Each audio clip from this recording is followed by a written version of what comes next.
J'ai trouvé Romains 7. Alors, on avait fait 2 versets, au verset 14-16, on va les reprendre. On va lire du verset 14 au verset 21.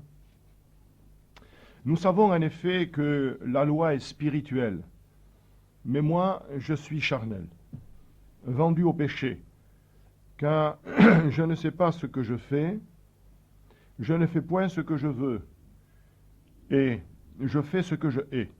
Or, si je ne fais pas ce que je veux, je reconnais par là que la loi est bonne. Et maintenant, ce n'est plus moi qui le fais, mais c'est le péché qui habite en moi. Ce qui est bon, je le sais, n'habite pas en moi, c'est-à-dire dans ma chair. J'ai la volonté, mais non le pouvoir de faire le bien, car je ne fais pas le bien que je veux, et je fais le mal que je ne veux pas. Et si je fais ce que je ne veux pas, ce n'est plus moi qui le fais, c'est le péché qui habite en moi. Je trouve donc en moi cette loi, quand je veux faire le bien, le mal est attaché à moi, car je prends plaisir à la loi de Dieu selon l'homme intérieur. Voilà, on arrête ici. Il y en a assez pour ce matin. Seigneur, nous nous courbons avec un grand respect devant toi.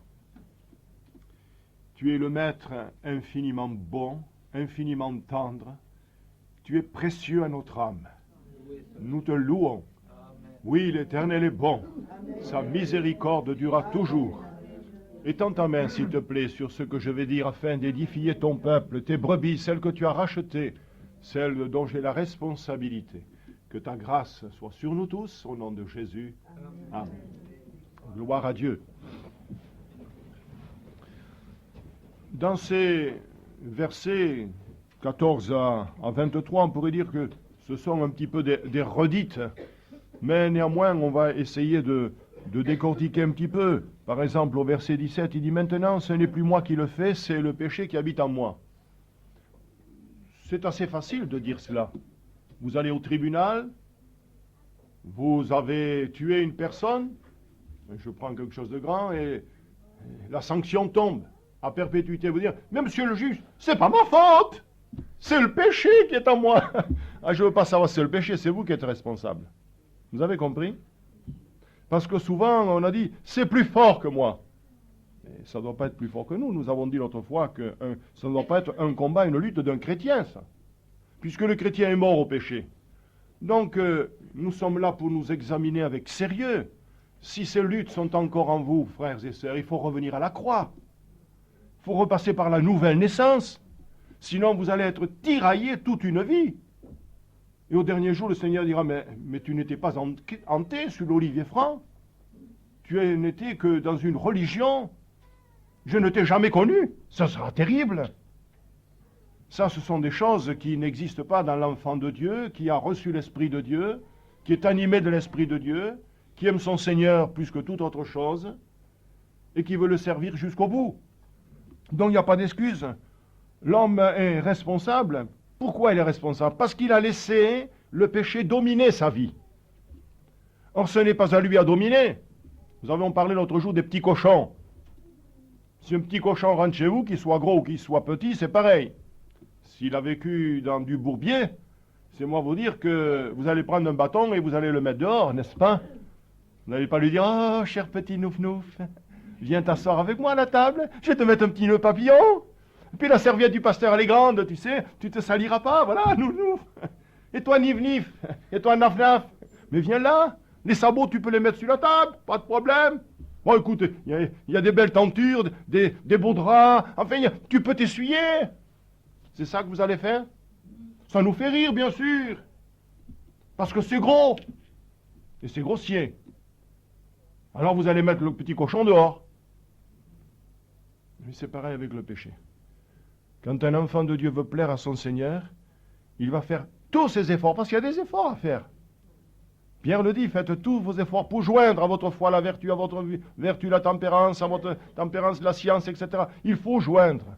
Il y a des efforts dans la vie chrétienne parce que ces vieux oripeaux que nous portons sont toujours là. Et le péché est toujours à la guet.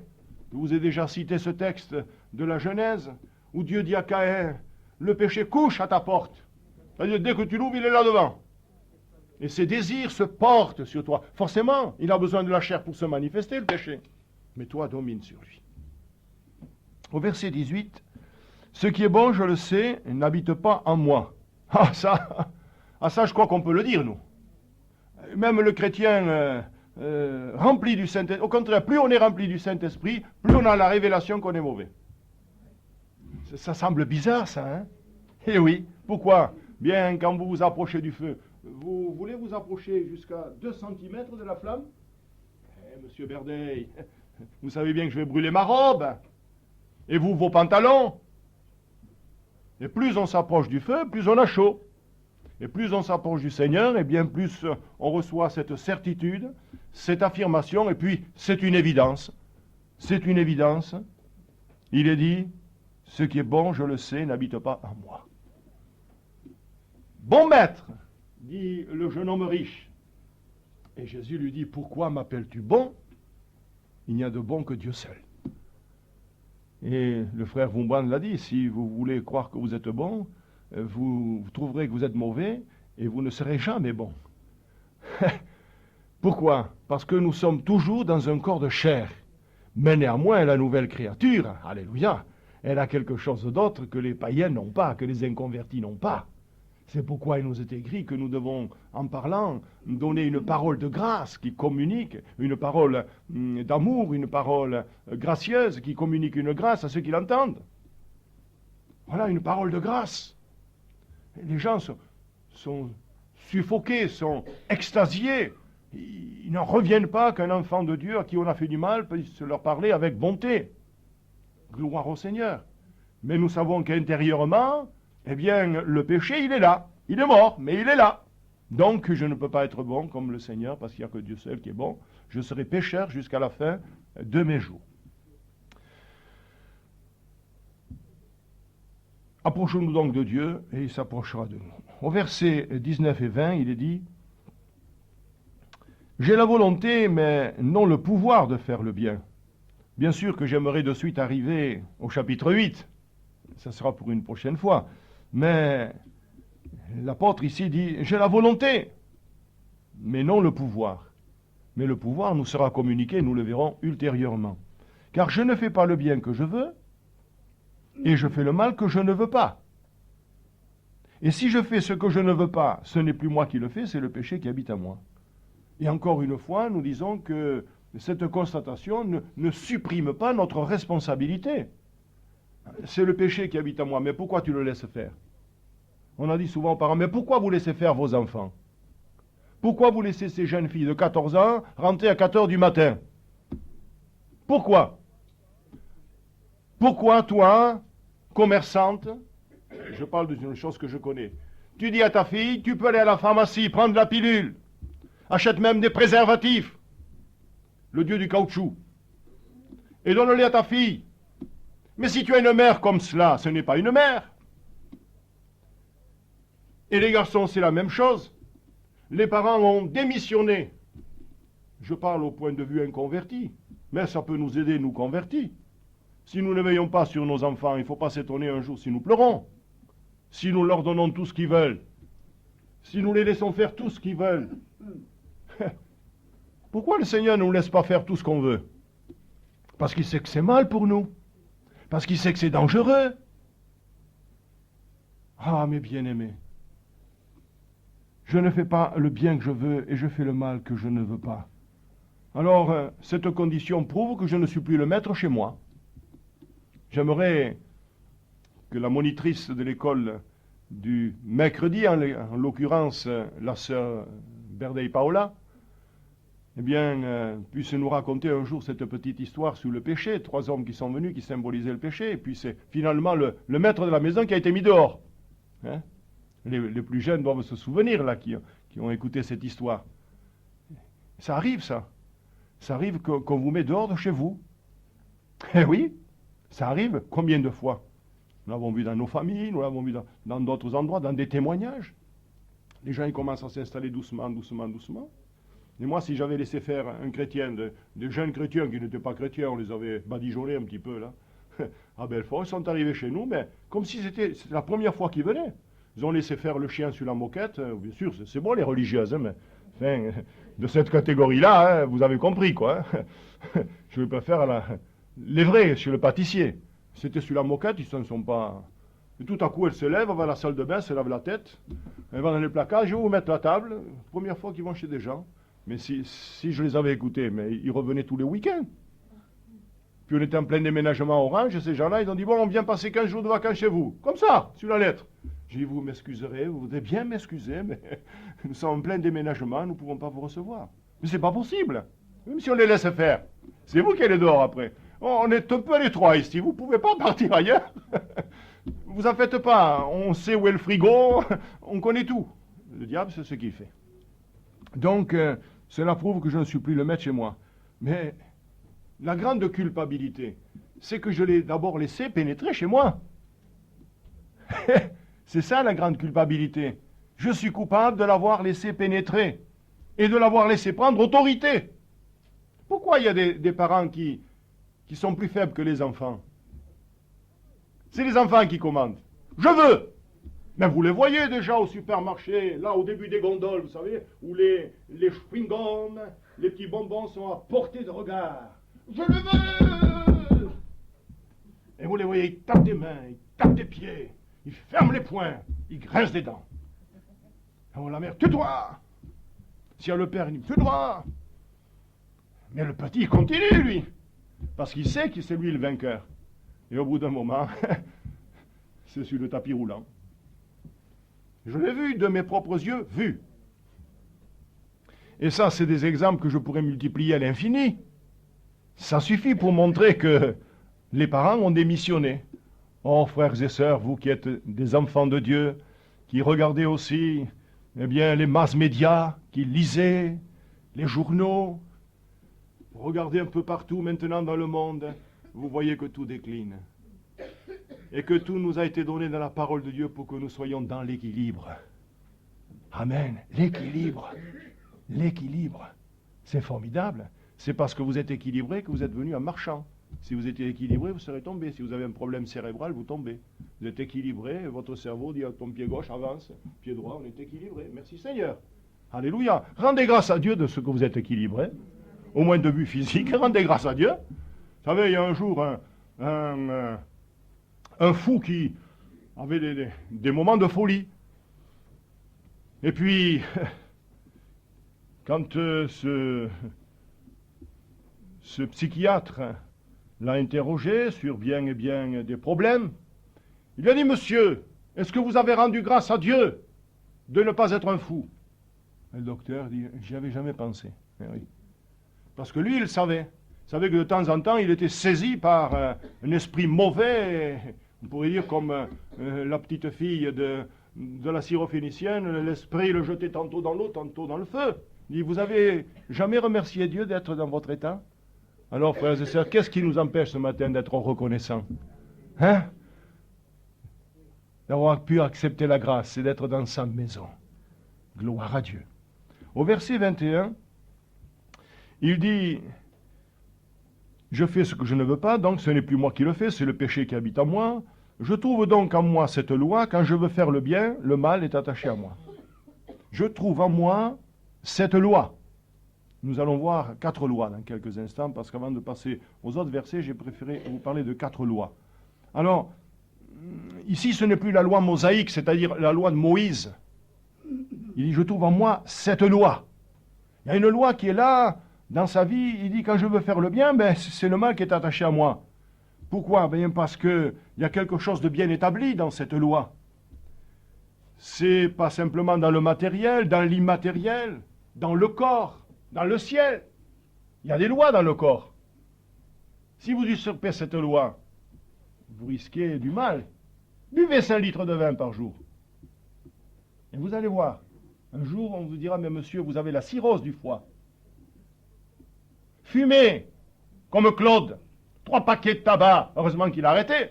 Des cigares, à ne plus en fumer. Dimanche dernier, l'après-midi, nous avons donné son témoignage. J'étais effaré par tout ce qu'il a fait. C'est un miracle qu'il soit en vie.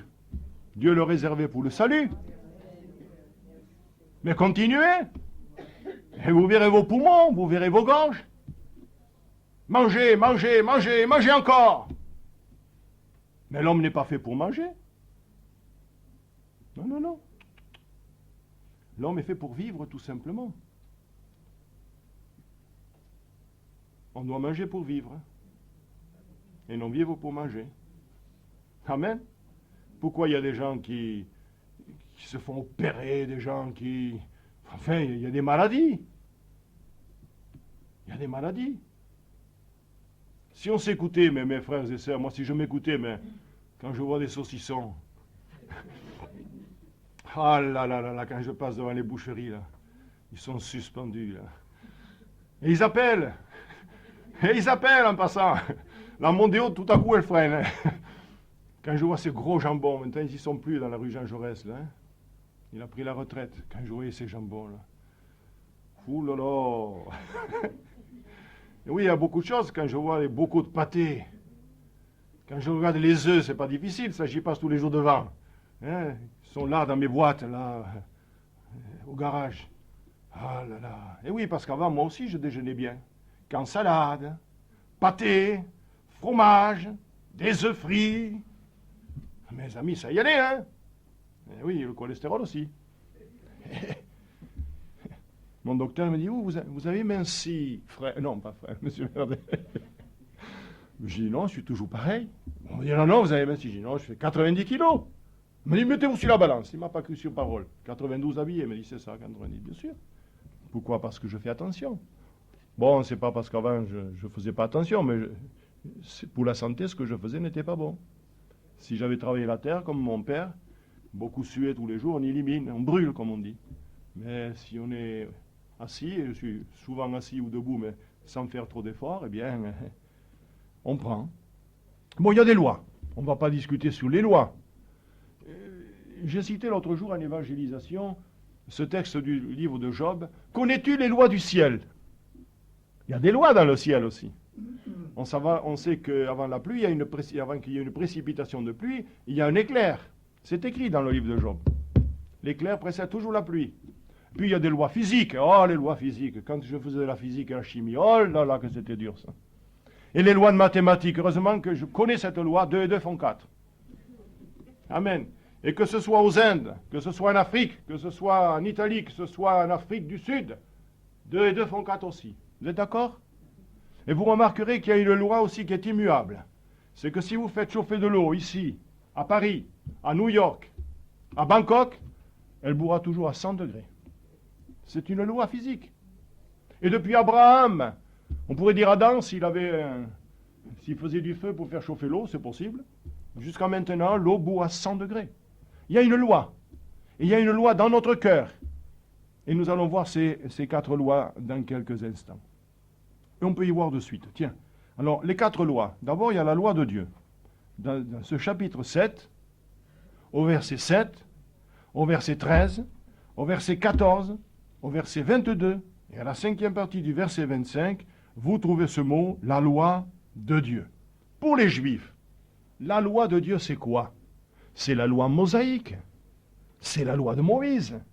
Mais pour nous, quand on dit « je vais lire le livre de la loi », c'est pas la loi mosaïque. Pour nous, ça a un sens plus élargi, parce qu'on y inclut, et merci Seigneur, le Nouveau Testament. Alléluia.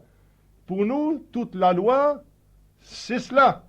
Bien sûr que je ne veux pas prendre le sens littéral, loi de Dieu, qui est la loi mosaïque. En particulier, le Pentateuque, les 5 livres, eh bien, du commencement, à savoir la Genèse, l'Exode, le Lévitique, le livre des Nombres et du Deutéronome. C'est cela la loi de Moïse. Mais pour nous, la loi de Dieu, c'est la parole de Dieu, dans son entité, alléluia, dans cette valeur intrinsèque, gloire au Seigneur. Et nous l'avons élargie, et laissez-moi vous dire qu'elle n'est pas facile. Cette deuxième partie, on pourrait dire, de la parole de Dieu, c'est pas la plus facile. On dit la loi n'a rien à mener à perfection. C'est vrai. Cette loi était dure, intransigeante, parce qu'elle nous montre le péché, mais elle n'a rien à mener à la perfection. Mais c'est que le Nouveau Testament, il nous en demande des choses. Tiens, regardez simplement ce texte, il me vient à la pensée. Soyez parfaits comme votre Père Céleste est parfait. Ah, est-ce que c'est pas quelque chose de rigoriste? Ah oui.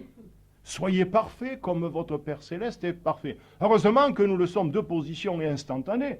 Quand nous nous convertissons, nous avons le sang de Jésus qui nous a purifiés, Et au travers de ce sang, le bon Père Céleste nous voit parfait. Mais dans la vie de tous les jours, on s'aperçoit que on peut le mettre entre guillemets, n'est-ce pas?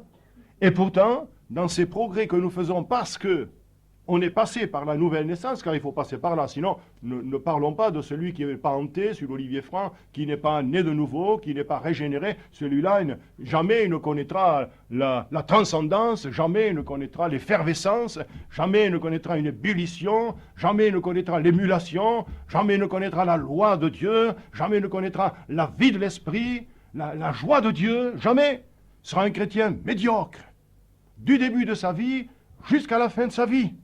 Or, je ne veux pas que vous soyez ainsi. Or, je veux que vous soyez remplis de la joie de Dieu, de l'Esprit de Dieu. Si vous savez, à la Bastille, ceux qui sont forts là-bas, question fruit de l'Esprit, oh là là, vous posez une question de suite, ça répond du tac au tac. Hein? Et ils vous disent, mais frère, nous savons que le fruit de l'Esprit, c'est l'amour. De suite, ils vous disent ça. Vous dites ensuite, mais c'est la joie, c'est la paix, c'est la bonté, c'est la patience, c'est la bénédiction. Ils vous disent ça dans l'ordre parfait. Impeccable.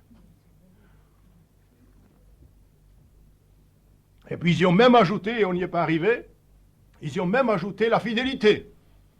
Et moi, pour conclure, j'ai dit la douceur et la tempérance. Alléluia. Mais ces choses-là ne sont pas contre la loi, puisqu'on parle de la loi. J'ai bien fait de les citer, finalement. Hein. C'est tout naturel. La loi n'est pas contre ces choses, bien sûr.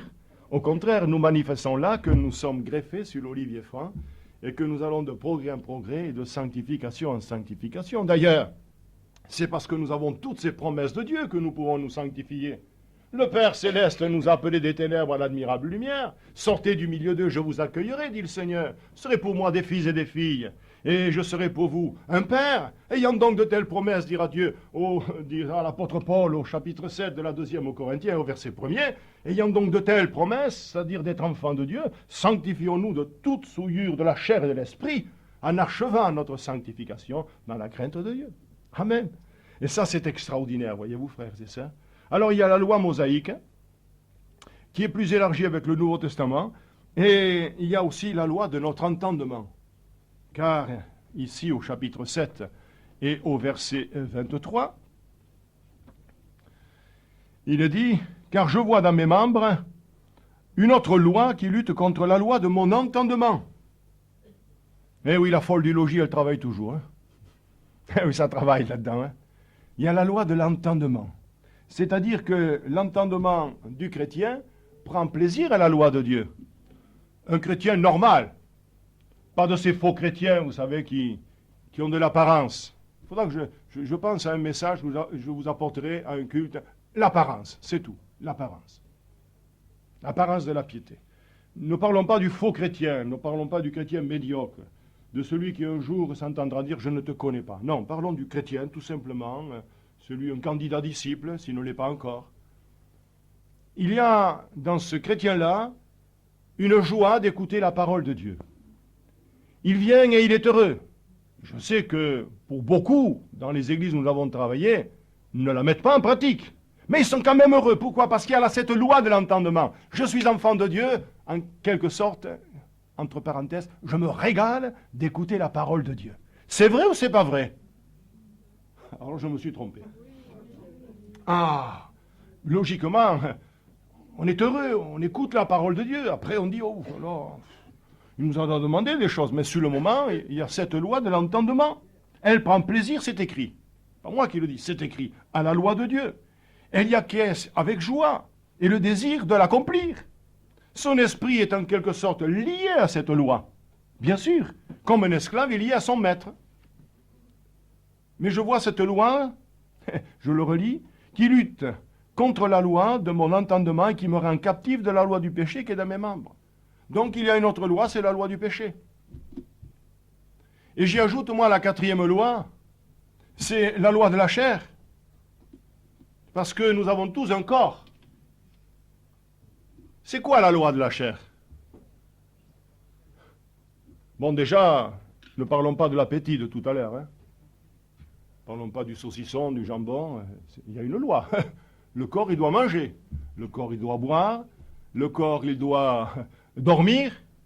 Et s'il y avait une sœur au milieu de nous ce matin, elle dirait « Alléluia !» Elle doit se laver.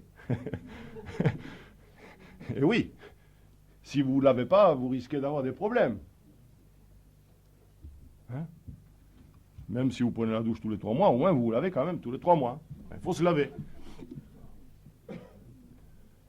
C'est la loi de la chair, mais je ne parle pas de cela, moi. Je ne parle pas de ses besoins naturels. Je parle de ses désirs, de la chair. Je parle de ses appétits. Ceux qui concernent le péché, bien sûr, les désirs, les pulsions, les envies, les appétits. Mais la chair, elle a tout cela en elle-même. Et il y a cette loi qui est là. Vous comprenez?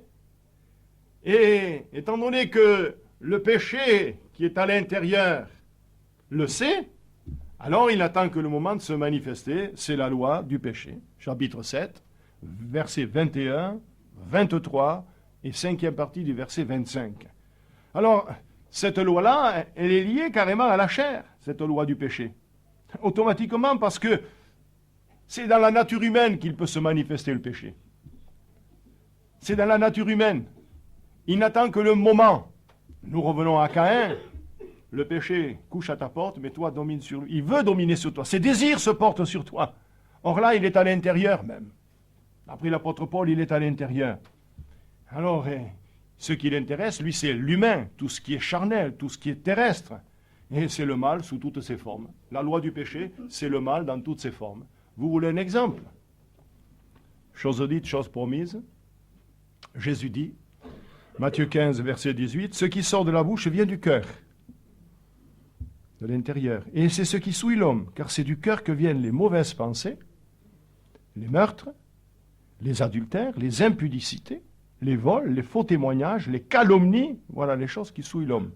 La liste étant incomplète, je vais dans l'évangile de Marc, et j'y ajoute autre chose parce qu'il y a d'autres choses qui s'y ont ajoutées.